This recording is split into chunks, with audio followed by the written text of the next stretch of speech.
وشيوخنا خصوصا الشيخ ناصر بن محمد طيب المسعود الجليل رحمه الله والولي وجميع المسلمين والمسلمات من أصولنا ومن ذريتنا لهم الفاتحة. أعوذ بالله من الشيطان الرجيم. بسم الله الرحمن الرحيم. الحمد لله رب العالمين الرحمن الرحيم مالك يوم الدين إياك نعبد وإياك نستعين اهدنا الصراط المستقيم صراط الذين أنعمت عليهم غير المغضوب عليهم ولا الضالين. Kitab Jawi daripada kitab Qatarul Ghasiyah fi Al-Sufiyah. Kalau kitab Jawi muka surat 7. Kitab Rumi apa tu? 19. Kitab Jawi muka surat 7. Okey, boleh buka tengok. Baris yang ke 7. Ayat Al-Quran. A'udzubillahi minasyaitonir rajim. Wa nahnu aqrabu ilaihi minkum walakin la tubsirun. Baca tak semua? Boleh baca Jawi tu boleh? Ada boleh baca Jawi? Baca Ustaz tadi Ustaz. Baca ni. Kita baca tu. Artinya wa nahnu aqrabu ilaihi minkum walakin la tubsirun. Artinya bermula kami, iaitu Terlebih hampir kepada orang yang hendak mati itu daripada kamu, dan tetapi tiada lihat sekalian kamu akan kami pada sisinya. Artinya bahawa sesungguhnya kamilah yang memerintah dengan memati akan seseorang daripada kamu di hadapan sekalian kamu, padahal sekalian kamu ketahui dengan yakin pada ketika itu akan bahawasanya kamilah yang memerintah dengan memati akan dia, padahal tiada kamu lihat akan kami yang memerintah pada sisinya, dan tiada kuasa sekalian kamu hendak menegah akan dia daripada mati. Dah cukup.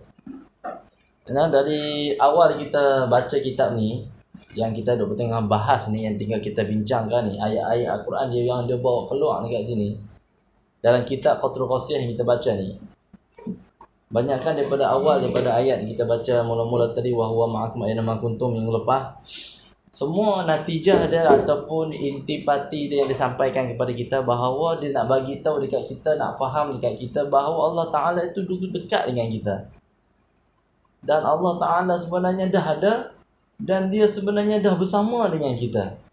Cuma dia nak bagi tahu melalui dalil-dalil Al-Quran supaya kita lebih jelas dan lebih yakin bahawa keberadaan Allah SWT itu sangat-sangat hampir dengan kita.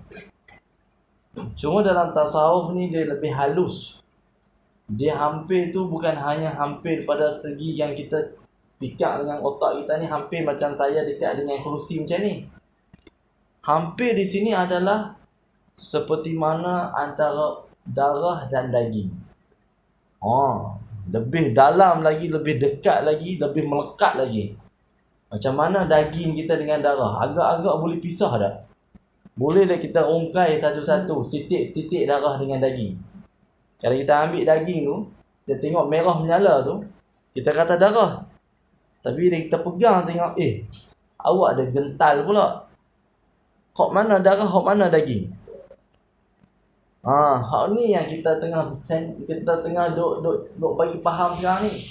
Ayat-ayat Al-Quran yang Allah Ta'ala baca, yang Allah Ta'ala firmankan dalam ni, dan musannif kitab ni bawa main contoh-contoh ayat Al-Quran ni daripada inti yang kita nak faham dekat sini, bahawa Allah Subhanahu Wa Taala dah berdekat dengan kita, dah berada dekat dengan kita.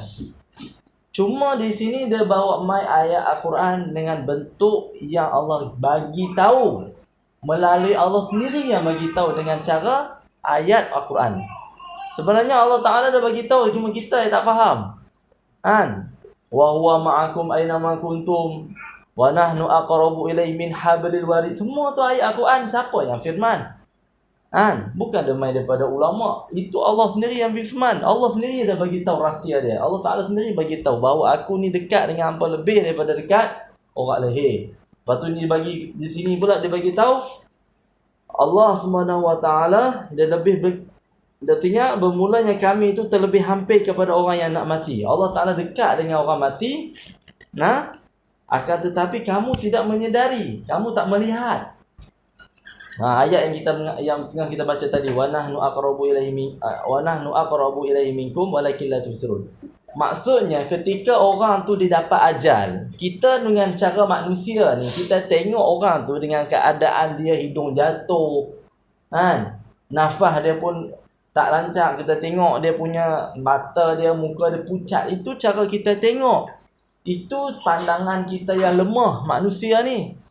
Macam mana kita belajar baru ni kursus mayat macam mana kita nak tahu tanda-tanda orang nak mati tu. Di antara dia sendi dia tu longgar. Kita pegang lutut dia tu kosong. Tarik habis. Lepas tu apa lagi tanda dia kedut berpeluh. Apa lagi tanda dia lagi kita tengok dia tu warna dia tu bukan warna manusia lagi dah, warna pucat. Itu dah dekat-dekat lah dengan nazak dah tu. Dan itu hanya tanda sebagai kita melihat secara zahir. Allah Ta'ala nak bagi tahu dekat sini, makhluk yang nama mati ni, dia boleh mai pada seseorang, bukan dia mai saja-saja, dia ada izin daripada Allah SWT. Allah yang kontrol mati ni. Kalau Allah kata hang mati, Allah akan izinkan malaikat Israel untuk ambil nyawa dia. Yang malaikat Israel ni yang ambil nyawa tu, siapa yang bagi izin? Siapa yang kontrol malaikat Israel? Bukankah Allah? Antara kita tengah duduk dengan mayat dan antara Israel dengan mayat, mana lebih dekat lagi? Lepas tu kuasa Allah pada Israel tu, izin Allah pada Israel tu, mana hak lebih besar lagi? Kalau kita rasa bahawa yang mematikan ni adalah bukti Allah Ta'ala tengah berada bersama dengan kita tu, dengan mayat tu. Sebab mati ni dia terjadi dengan adanya kekuasaan yang nama dia kekuasaan Allah SWT, izin daripada Allah. Kalau Allah Ta'ala tak izin, mainlah macam mana pun, malaikat Israel sendiri pun tak boleh cabut nyawa.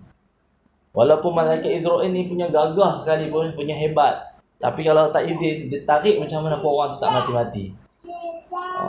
Dia nak bagi tahu dekat sini bahawa kami, kata Allah, lebih dekat daripada orang yang mati. Sedangkan kamu ni yang duduk ke tepi mayat lah ni tak sedar. Betul tak? Betul tak ni? Dia nak bagi tahu kat kita bahawa dia benda ni halus lah. Kita kalau nak fikir dengan otak ni rasa kena makan masa sikit. Sebab benda ni benda tak nampak. Dia nak kena, orang kata apa, nak kena teropong tu kena pakai hati yang dalam, hati yang bawah tu, hati nurani. Bayangkan Allah Ta'ala dia bagi contoh dalam kitab ni macam ni. Kita baca. Dia bagi tahu dekat sini, bermulanya kami iaitu terlebih hampir kepada orang yang nak mati. Ada orang nak mati ni. Cerita dia ada orang nak mati. Allah bagi tahu dekat sini, aku ni lebih dekat lagi daripada hampa tengok orang mati tu, dia tengah baring tu. Aku ni lebih dekat daripada apa yang hampa tengok. Kita tengok contoh, kita duduk sini, mayat duduk depan ni, kita rasa kita dekat dah, betul tak? Mayat duduk depan mata kita ni, kita rasa kita dekat dah. Tapi Allah nak bagi tahu, aku lebih dekat daripada hampa tu. Hampa tu dekat dah, aku lebih dekat lagi pada dia. Kita baca sikit lagi. Dia kata, dan tetapi tiada lihat sekalian kamu akan kami. Bila kita tengok mayat, kita tak nampak Allah tu dekat macam mana kita nak bayangkan. Dekatnya Allah SWT. Maksud dekat Allah Ta'ala diertikan kepada ulama bagi faham. Supaya kita jangan salah faham. Kita duk ingat dekat Allah tu macam jasad kita. Kita ni kan ada jasad. Takkan Allah ada jasad juga macam mana kita? Tak. Dia nak bagi tahu dekat sini bahawa erti maksud yang dia katakan dekat tu adalah kamilah yang memerintah dengan memati akan seseorang daripada kamu. Maksudnya kematian yang terjadi pada seseorang tu adalah bawah perintah Allah. Dan bila ada perintah Allah, berarti di situ adanya Allah SWT. Betul tak?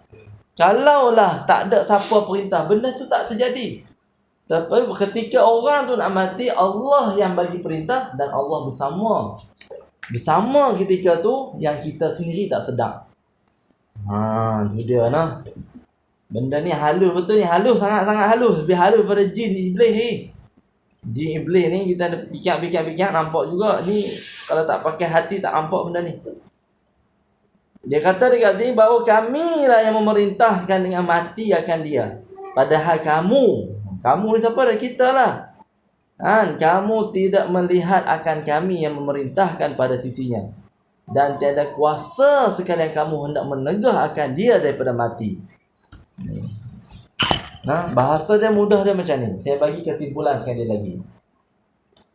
Allah Ta'ala nak bagi tahu dekat kita bahawa Allah Ta'ala dekat dengan kita. Dengan mayat tu, kita dia ada mayat depan mata kita.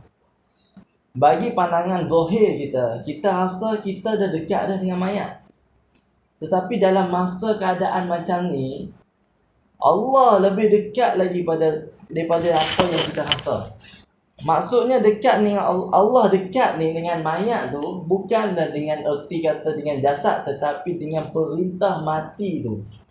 Sebab ada perintah matilah wujudnya kebersamaan Allah Subhanahu Wa Taala. Faham? Dan Allah SWT nak mati kat seorang tu sebab dia bagi perintah. Dia bagi izin. Bahkan mati tu sendiri dia nak bertindak atas seseorang. Dia bukan boleh buat sendiri dia. Dia kena ada izin atau perintah daripada Allah. Sebab berlakunya perintah Allah lah depan mata orang tu mati. Faham tak? Bahasa mudah dia macam mana? Kalau kita ambil contoh yang lain. Contoh dia macam ni. Bahasa dia macam ni.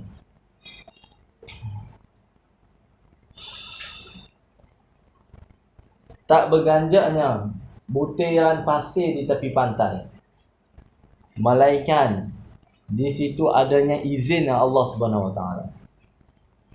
Maksudnya, kalau kita tengok pasir dekat pantai ni berbilion, tak ada siapa pun tahu. Tapi tiap kali ada ombak mai, tiap kali ada angin tiup, bergeser dia tu bukan saja-saja sebab adanya Allah yang kontrol biji-biji pasir tu. Sampai bergeser pasir dekat tepi pantai tu pun sebenarnya dia dikontrol oleh Allah SWT. Nampak tak hebat dia?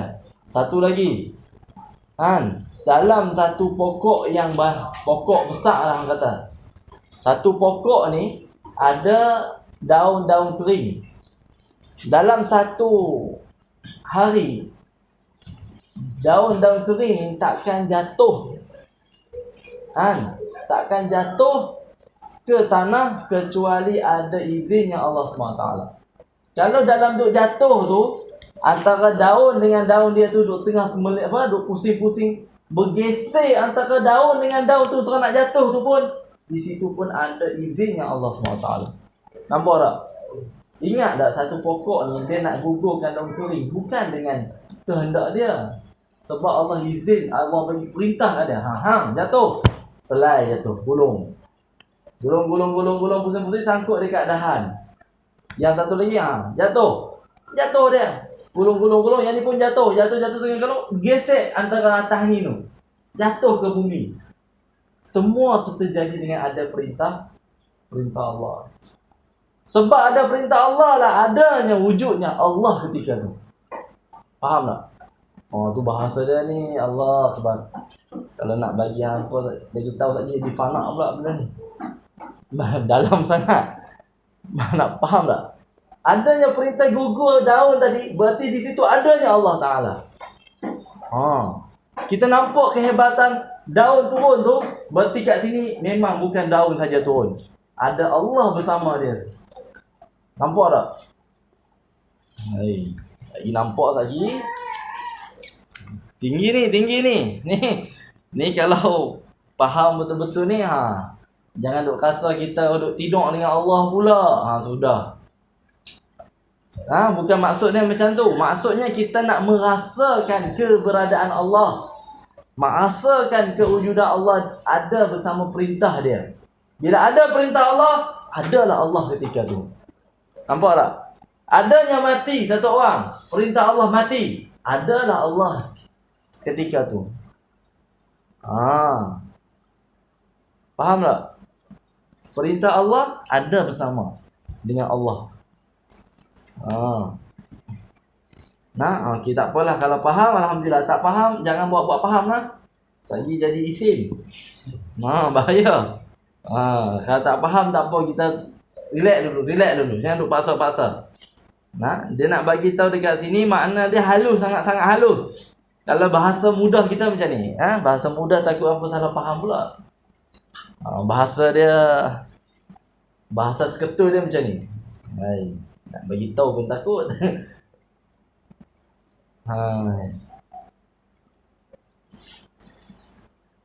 Maksudnya macam ni, kita nak apa dah? Tak boleh bagi tahu. Tak boleh. Kita semua awal lagi. Baru kulit baru. Tak masuk isi lagi. Tak boleh.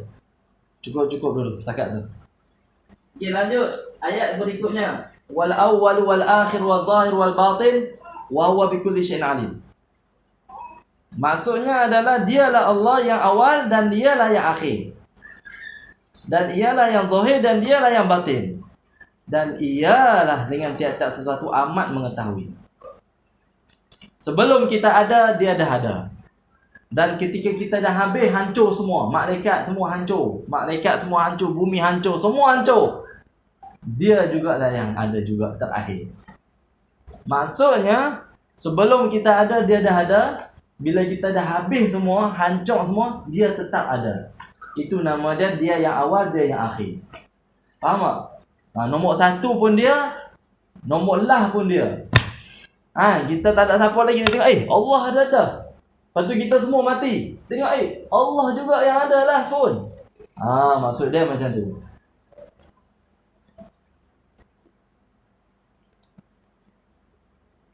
Maksud dia bagi tahu dekat sini, ni baru dia bagi faham. Artinya ialah yang awal daripada setiap sesuatu yang tiada sesuatu yang dilalui daripadanya. Itulah maksudnya tadi. Ibarat macam tadi lah, jari kita ni sebelum ibu jari. Dialah. Ibu jari kita sebelum apa tak? Nampak tak? Ada tak? Tak tahu apa dia. Lepas tu ibu jari king ada tak? Itu nama yang akhir. Siapa dia ni? Ada tak? Ada tak apa-apa tak? Selepas dari tinggi ni ada tumbuh lain tak? Itulah ibarat sepertinya sifatnya Allah. Wal awwal wal akhir. Dia yang awal dan yang akhir pun dia juga. Tak ada mendahului dia, tak ada yang lebih akhir pada dia. Faham tak?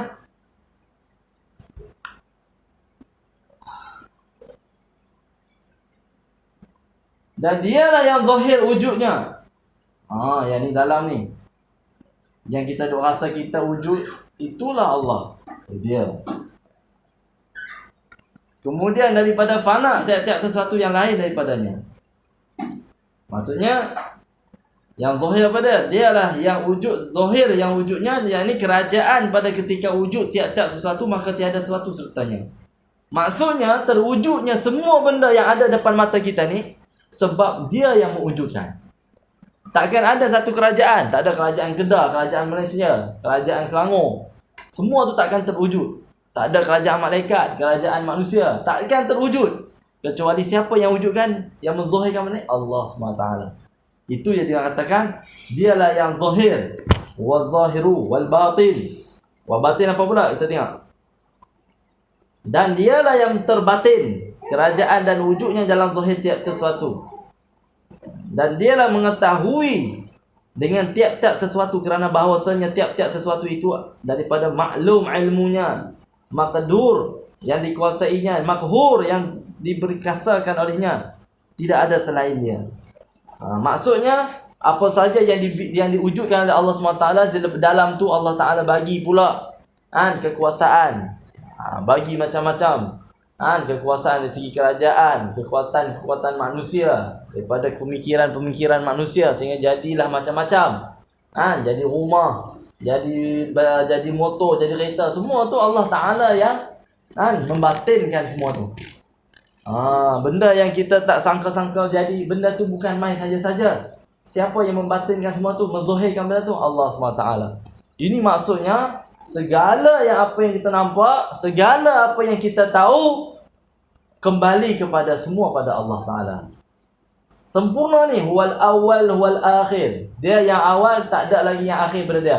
Wal zahir wal batin. Dia yang mewujudkan sesuatu, dan apa yang isi dalam wujudan tu, semua dia.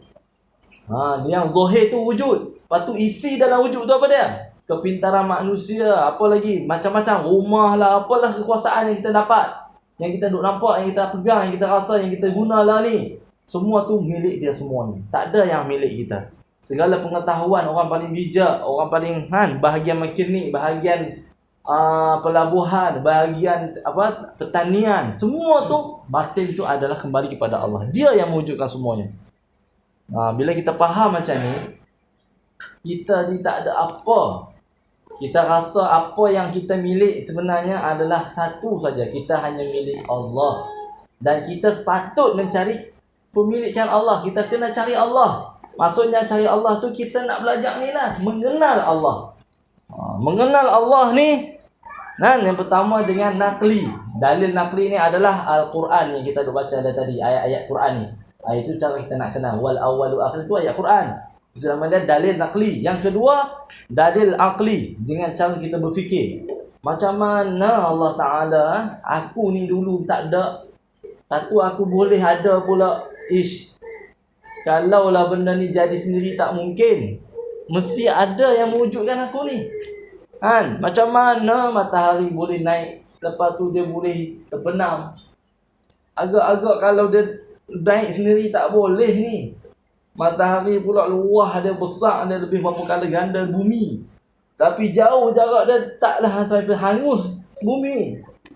Bila kita fikir macam tu, kita makin dekat dengan Allah, makin nampak kehebatan yang ada pada Allah. Macam tu boleh. Dalil tu namanya dalil akal.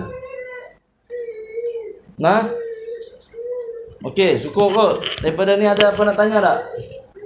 Mungkin ada benda yang pelik ke tengok tadi, untuk saya cakap pelik ke, boleh tanya. Ada tak? Tengku. Ada tak tanya? Ilmu tasawuf ni dia sebenarnya tajuk yang kita tengah kata apa, dia tengah bincang ni adalah nak menceritakan tentang dekatnya Allah Ta'ala bersama dengan kita dengan bermacam-macam cara. Yang kita belajar malam ni, dekat Allah tu dengan perintah mati. Satu orang tu nak mati, kita duduk dekat dengan dia, kita duduk dekat dah. Tapi Allah tu lebih dekat daripada tu. Apa dia dekatnya Allah? Perintah mati tu lah berarti wujudnya Allah Ta'ala bersama dia. Waktu dia tengah mati tu, Allah Ta'ala pun bersama dengan dia. Dekat lagi. Boleh? Ada siapa sedia ni? Apa ada asa-asa nak mati tak? Mati ada dua jenis dekat dunia ni. Mati kecil, mati besar. Mati kecil ni kita duduk tidur tu mati dah. Tu kita kadang-kadang kita kena berlatih. Bangun daripada tidur, jangan buat apa, tengok langit, la ilaha illallah. Siapa yang amal macam tu, setiap bangun tidur, dia bangun tidur terkejut kan, tengok atas, sebut la ilaha illallah. Setiap kali bangun terkejut kan, lepas bangun tidur, buat macam tu. InsyaAllah nanti kalau tepas titiupan sengkak kala yang kedua nanti, Kekal pertama main kiamat, kekal dua Allah Ta'ala bangun kita. InsyaAllah kita akan bangkit macam mana kita biasa buat macam tu. Ini satu amalan juga. Saya dapat daripada guru saya di Terengganu. Dia bagi tahu macam tu. Lepas tu saya buat lah. Bangun tidur 2-3 pagi ya, buat. Lepas 2-3 pagi berani, tapi tanah seorang-seorang pun tak takut dah. Memang kita rasa bangun pagi-pagi sunyi, tengok langit, la ilaha illallah. Nanti insya-Allah mudah untuk kita ucap kalimah di akhir kalam. InsyaAllah cukup nah? InsyaAllah cukup tak? Boleh tak? Yang perempuan dengar tak? Okey, insyaAllah kita sambung berapa hari? 2 hari. Nanti hari apa? Senin insyaAllah. Bismillahirrahmanirrahim. Allahumma inna nas'aluka ilman nafi'a. Allahumma inna nas'aluka alim amilin. Allahumma akhtarna min alim amilin. Allahumma anfa'na bi'ilmi wa tuqa birahmatika ya arhamar rahimin. Subhanallah bihamdihi, subhanakallah bihamdika, nasyhadu an la ilaha illa anta, nastaghfiruka wa atubu ilaik. Sallallahu alaihi wasallam Muhammad walhamdulillahirabbil alamin. Assalamualaikum warahmatullahi wabarakatuh. Esok kita apa esok? Fiqah. Esok tadi kita apa? Fiqah insya-Allah.